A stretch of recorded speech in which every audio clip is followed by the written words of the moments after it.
Hello friends, कैसे हैं आप लोग। आई होप कि आप लोग अच्छे होंगे। तो आपका हमारे नई वीडियो में स्वागत है। आज हम साइंस का एक बहुत ही important topic atom and molecules को बहुत ही आसान तरीके से समझने वाले हैं। ये चैप्टर फिजिक्स और केमिस्ट्री का दोनों सब्जेक्ट का ये बेस बना देता है। तो चलिए बिना टाइम वेस्ट किए शुरू करते हैं। सबसे पहले चलते हैं भारत के इतिहास में। करीब 500 BC में भारत के महान दार्शनिक जो थे महर्षि कानट, उन्होंने कहा कि दुनिया में जितनी भी चीज़ें बनी हुई हैं वह छोटे छोटे पार्टिकल से मिल करके बनी हुई हैं, जिसको उन्होंने नाम दिया परमाणु नाम दिया। उनका मानना था कि ये परमाणु इंडिविजुअल होते हैं, यानी जो ये परमाणु वर्ड दिए था उन्होंने कहा कि इंडिविजुअल है, इसको दोबारा अब डिवाइड नहीं किया जा सकता, यानी इन्हें काटा नहीं जा सकता है। ठीक है, तो ये महर्षि कानट का थ्योरी था। फिर अब बात करते हैं मैटर। मैटर होता क्या है।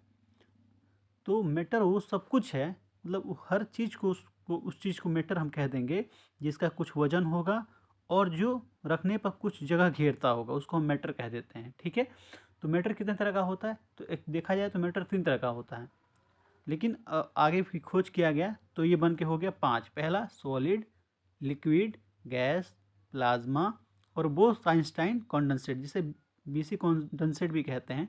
अभी बीसी कॉन्डेंसेट होता क्या है, ये बहुत जब लो टेम्परेचर हो जाता है ना, तब ये पार्टिकल बनता है, जिसको हम बीसी कॉन्डेंसेट कहते हैं। ये 5 स्टेट्स हर एग्जाम के मतलब चैप्टर में आते ही रहते हैं, सबका बेस है ये। अब आते हैं आटम जो होता है, ये सारे यूनिवर्स का बिल्डिंग ब्लॉक है। जैसे अगर देखा जाए तो हमारा जो बॉडी बना हुआ है वो बेसिक यूनिट ऑफ लाइफ क्या होता है, सेल होता है। कहते हैं ना, cell is the basic structure and functional unit of life.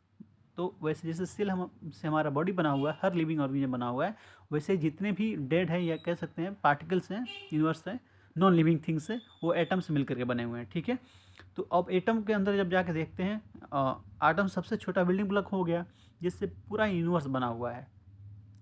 अब आटम 3 पार्टिकल से मिलकर बना होता है। कौन कौन से। पी से प्रोटॉन, मतलब पॉजिटिव चार्ज होगा। ई से इलेक्ट्रॉन, ठीक है, इलेक्ट्रिसिटी जैसे उसमें इलेक्ट्रॉन की वजह से तो चलता है, तो ई से इलेक्ट्रॉन, इससे इलेक्ट्रिसिटी, नेगेटिव चार्ज होता है। और न्यूट्रॉन जो होता है नो चार्ज, एन से न्यूट्रॉन, एन से नो चार्ज। ठीक है, इन्हीं छोटे पार्टिकल से वजह से पूरा मैटर एग्जिस्ट करता है पूरे उसमें। ठीक है, ठीक है। साइंस जब आगे बढ़ी तो हमें पता चला कि एटम के अंदर भी छोटे कण होते हैं, छोटे पार्टिकल्स होते हैं। कौन कौन से। पहला होता है हिग्स बोसान, न्यूट्रोनो और क्वार्क्स। यही क्वार्क मिलकर प्रोटॉन न्यूट्रॉन बनाते हैं। वीडियो लंबा हो रहा है, अब इसको नेक्स्ट पार्ट में कर लेते हैं।